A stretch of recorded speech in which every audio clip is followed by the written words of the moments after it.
Mais Saúde. Oferecimento.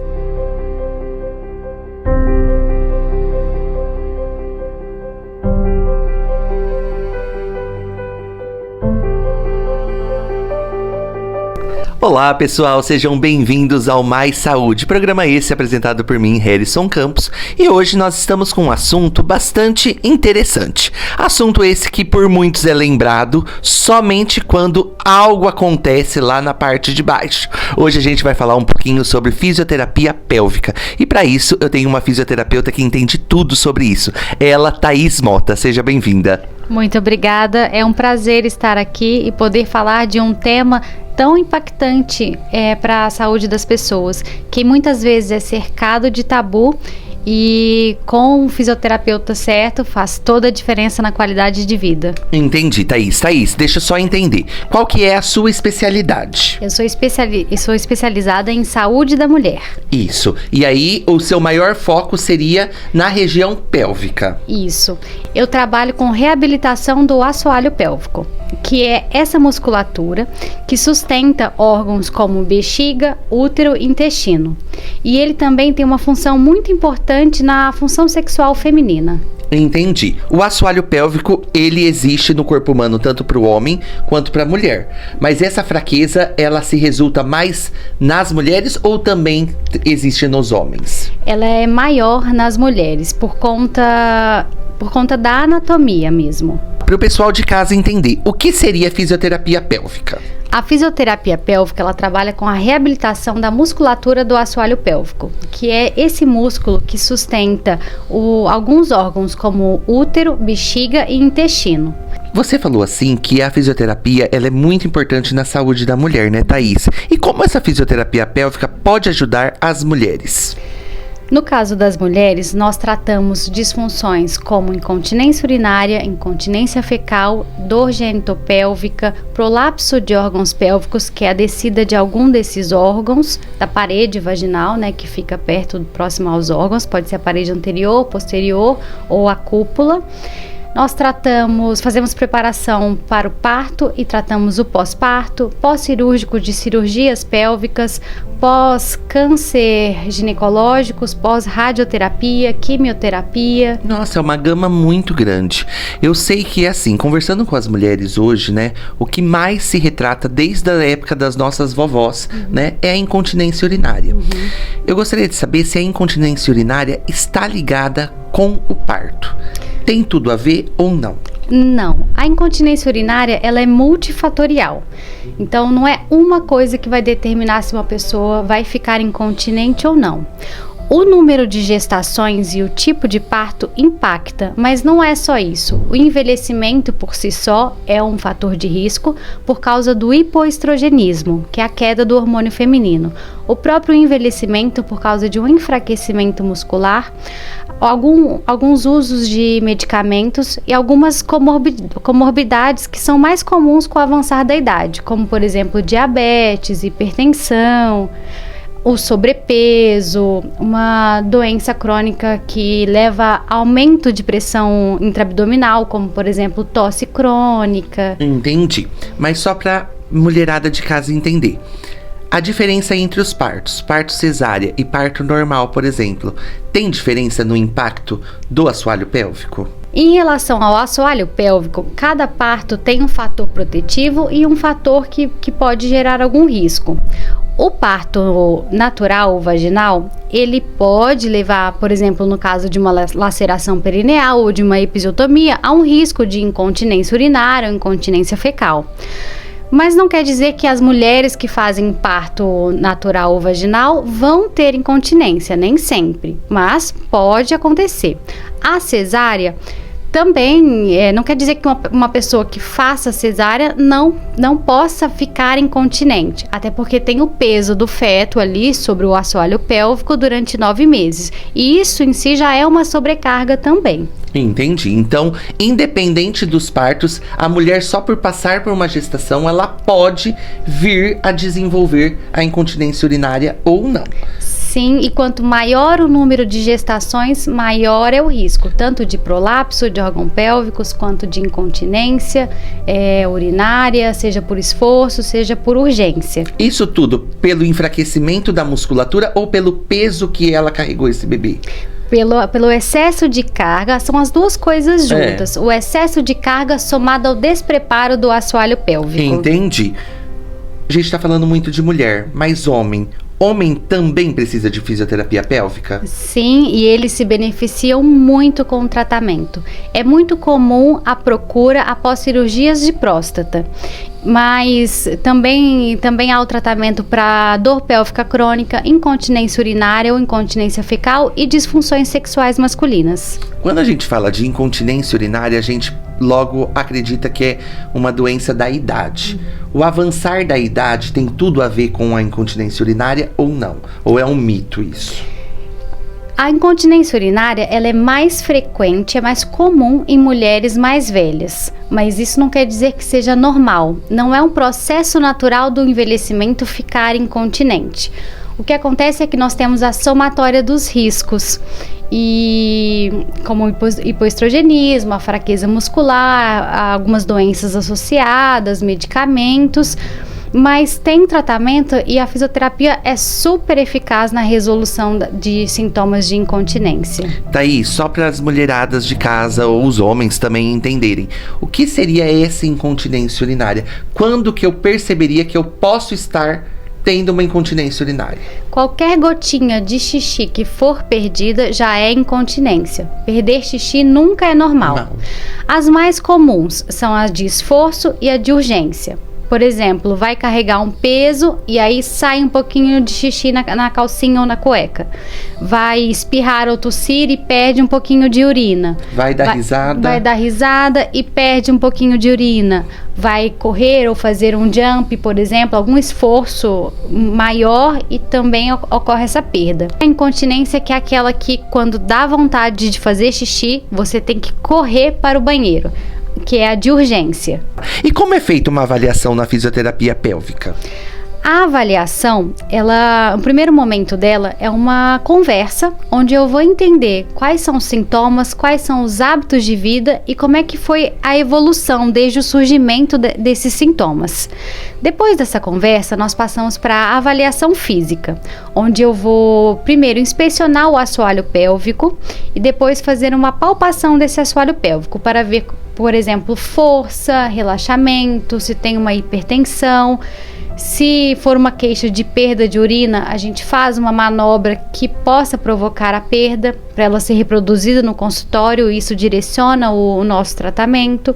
Mas tudo é feito com muito acolhimento e todas as etapas são explicadas antes de serem realizadas.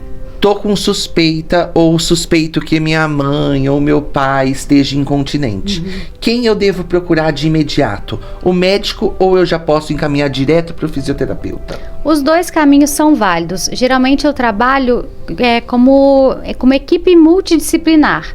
Se a paciente vem encaminhada por um urologista ou ginecologista, nós conversamos sobre o caso e tratamos em conjunto, porque uma área complementa a outra. Entendi. Só uma dúvida minha. Incontinência urinária, o tratamento é só clínico ou também tem momentos que é cirúrgico? O tratamento clínico, ele é recomendado como primeira linha de tratamento, como tratamento conservador. Isso quer dizer que ele é a primeira opção, mas também há casos mais avançados que precisa de uma cirurgia. Por exemplo, no caso de uma descida de órgãos, nós temos ali provavelmente uma falha ligamentar. O que a fisioterapia faz? Nós trabalhamos com a reabilitação muscular. Quando a gente fortalece essa musculatura e devolve a função para ela, a gente consegue poupar o trabalho que o ligamento está tendo para sustentar aqueles órgãos. E conseguimos reduzir as sintomatologias decorrentes disso. Em casos mais leves, por exemplo, prolapso de grau 1 ou grau 2, Isso é super eficiente. Alguns prolapsos mais avançados é recomendado o tratamento cirúrgico, isso vai depender da análise do médico, e a fisioterapia entra para complementar o pós-cirúrgico, por exemplo. Você fala de descida de órgãos. Quais seriam esses órgãos que poderia ocorrer esse prolapso? A descida, na verdade, é da parede. Então, pode ser da parede anterior, que poderia ser da bexiga ou da uretra, poderia ser da cúpula vaginal e também poderia ser do reto, da parede posterior. Nossa, é grave, né?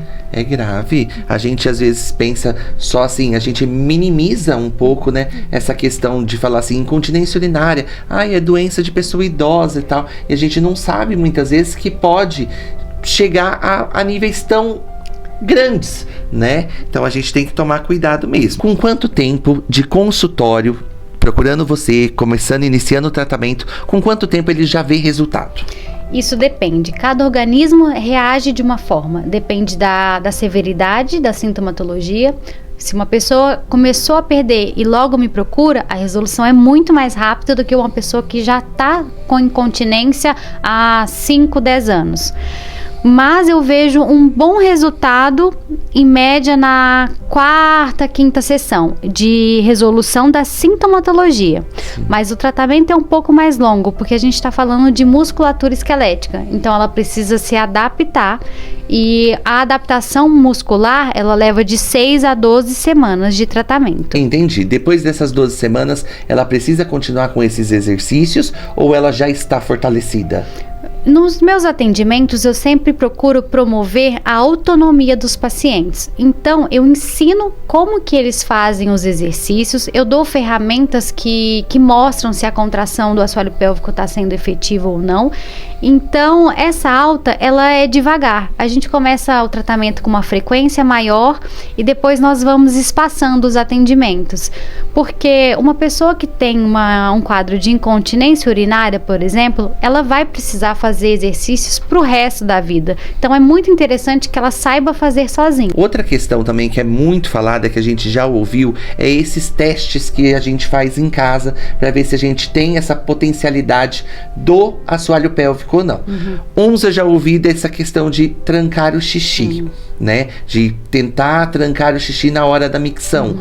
Outros, o estrangulamento do dedo na parede vaginal. Isso existe mesmo? Existe. O stop test, que é de interromper o xixi, ele foi muito usado na pandemia, que foi uma época que nós tivemos que atender por teleatendimento. Então, foi um recurso utilizado.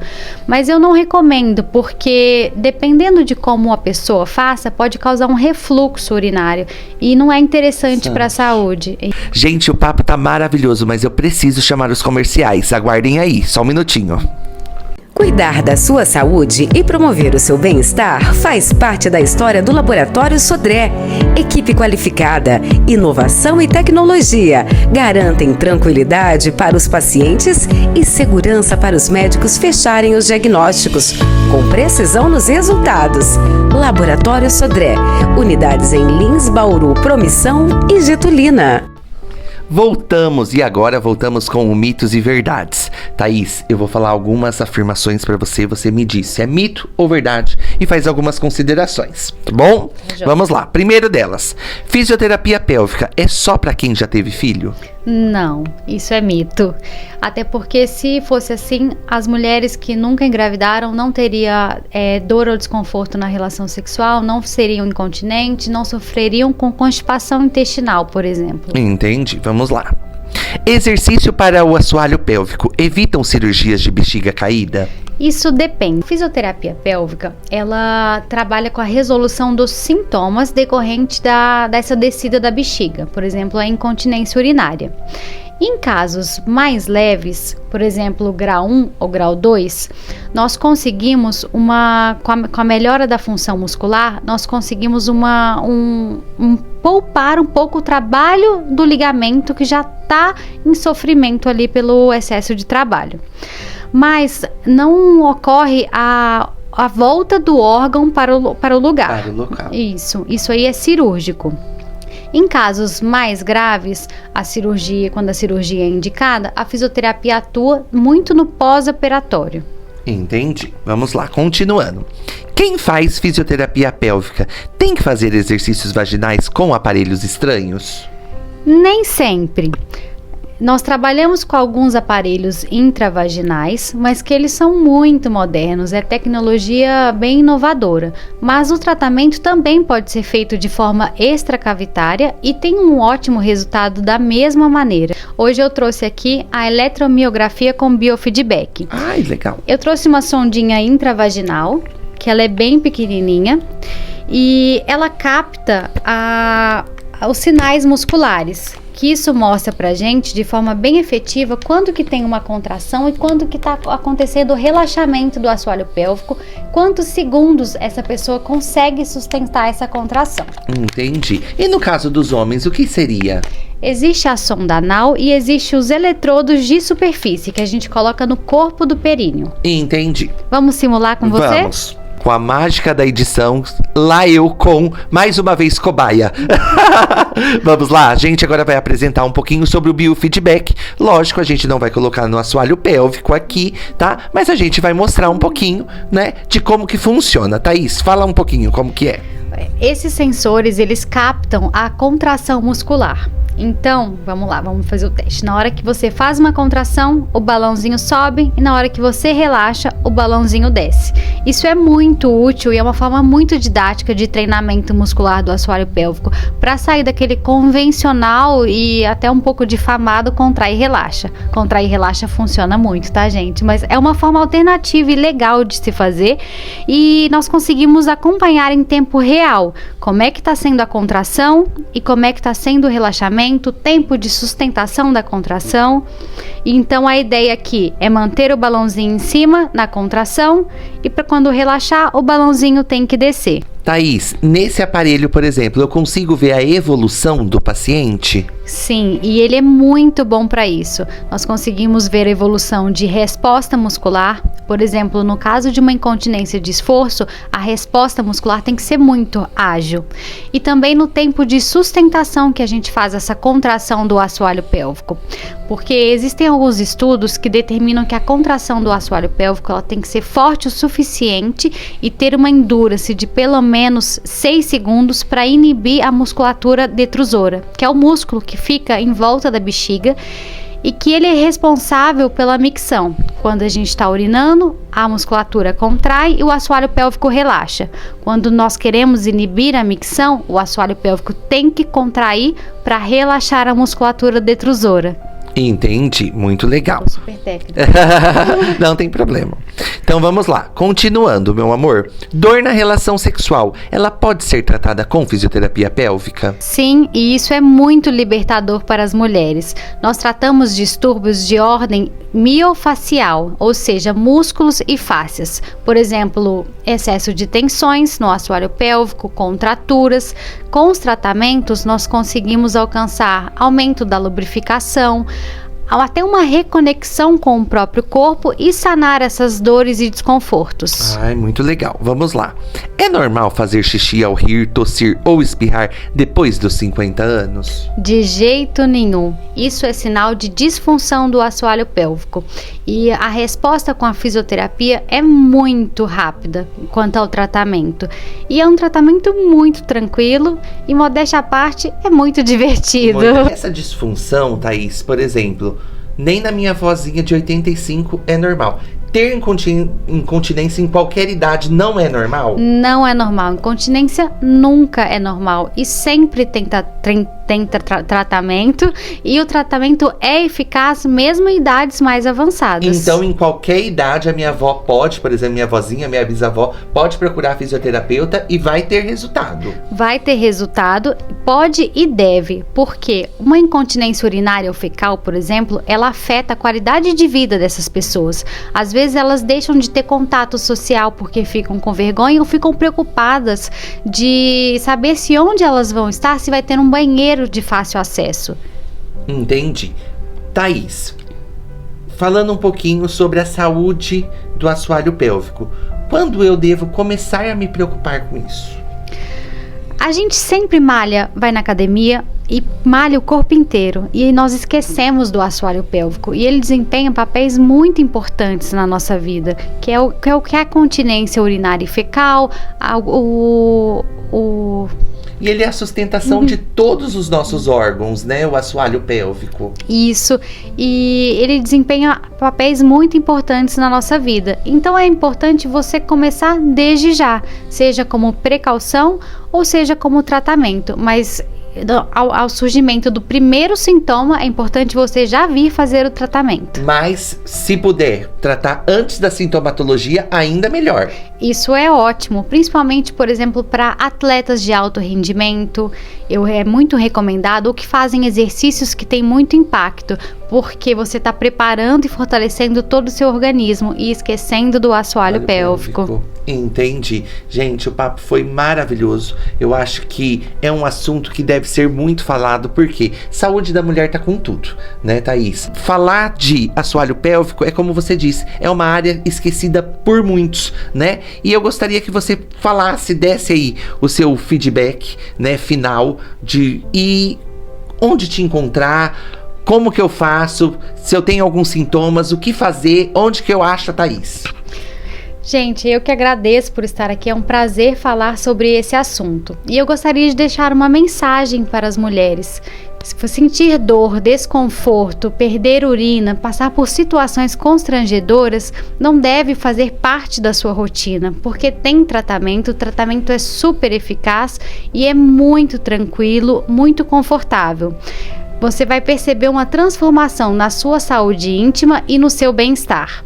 E o meu Instagram vai aparecer aqui na tela para vocês me seguirem e entrarem em contato comigo e agendarem a sua avaliação. Ai, gente, olha que coisa boa, gente. Então, qualquer problema, a gente já sabe. Em Lins tem a Thaís, né? Então, procura ela, tá, gente? Eu agradeço muito a presença tanto da Thaís quanto a de vocês. Esse programa não existiria se não tivesse a audiência de vocês. Muito obrigado. E para quem gosta do nosso programa, tá aí todas as quartas-feiras, às 9 horas da noite, aqui no YouTube e na Revista Mais, tá? Muito obrigado, agradeço a atenção de todos e mais uma vez, Thaís, muito obrigado. Até mais, gente. Tchau, tchau.